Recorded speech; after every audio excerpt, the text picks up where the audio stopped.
여러분 안녕하십니까? 일강영인TV입니다. 김기현 전 울산시장과 관련된 지난해 지방선거 직전 경찰의 수사한 사건이 정치권을 강타하고 있습니다. 청와대가 야당 후보를 낙선시키기 위해 경찰이라는 수사기관을 이용한 선거 개입 사건인지, 아니면 청와대 민정수석실의 통상적이고도 정상적인 범죄 첩보 이첩위원님들을 놓고 맞서고 있습니다. 이번 사건의 중심에는 백원호 전 청와대 민정비서관 개입과 조국 민정수석으로까지 옮겨가고 있습니다. 특히 백원호 전 청와대 민정비서관에게 김기현 전 울산시장과 관련된 첩보를 제공한 사람이 누구인지 핵심입니다. 그런데 이번 사건에 핵폭탄이 터졌습니다. 백원호 전 청와대 민정비서관 휘하에서 행정관으로 근무했던 검찰 수사관이 숨진 채 발견됐기 때문입니다. 이 사건에 대한 핵심을 알려진 행정관이 자살함에 따라 야당의 압박은 더욱 심해질 것으로 보입니다.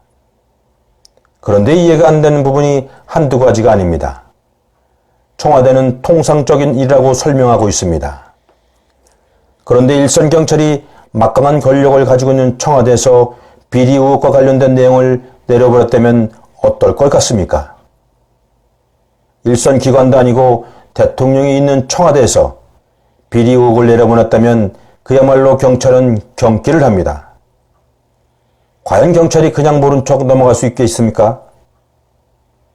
경찰이 알아서 청와대에 충성했을 것입니다. 그런데 하명 수사가 아니라 통상적인 비리 의혹에 대한 통보였다는 설명에 납득이 가지 않습니다. 하물며 경찰청장이 수사를 하도록 내려보내도 일선 경찰은 바짝 긴장할 수밖에 없는데, 그것도 청와대에서 비리 의혹에 대한 내용을 내려보냈다면 일선 경찰들은 그야말로 초비상이 걸립니다. 이미 답은 나와 있습니다. 그런데 아무렇지도 않은 것처럼 대응하는 청와대가 이해가 가지 않습니다. 특히 이번 사건은 선거와 관련된 것입니다. 그것도 지방선거를 약 3개월 앞둔 시점이었습니다. 굳이 선거가 끝난 후 진행해도 아무런 문제가 없는데 선거 앞두고 했다는 사실이 더욱 의혹이 생깁니다. 특히 문제는 이 사건 이후 당시 김기현 울산시장 후보가 낙선을 했다는 것입니다. 청와대에 근무하는 사람들이 뛰어난 두뇌를 가지고 있지 않습니까?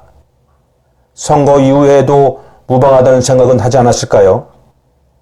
그렇다면 청와대 누군가가 의도적으로 이번 선거에 영향을 미칠 수 있도록 얕은 수술을 썼다는 것입니다.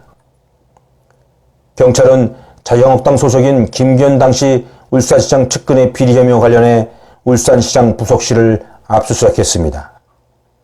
그리고 올해 3월 울산지방검찰청은 김 전 시장의 비서실장 등 3명을 무혐의 처분했습니다. 이번 사건은 그냥 넘어갈 일이 아닙니다.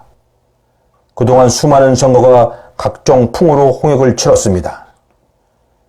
북풍, 총풍은 물론 위해창 후보의 병풍, 노무현 대통령의 탄풍, 세월호의 세풍, 여기에 내년 총선에 일본의 일풍까지 이용하려다 정치권에서 큰 논란이 됐습니다. 이 때문에 각 당은 선거에 악영향을 미치는 일이 발생하지 않을까 전전긍긍하고 있습니다. 선거 때마다 나타나는 고질적인 병폐를 근절하기 위해선 이번 사건을 철저하게 조사해 처벌해야 합니다. 일강영인TV였습니다.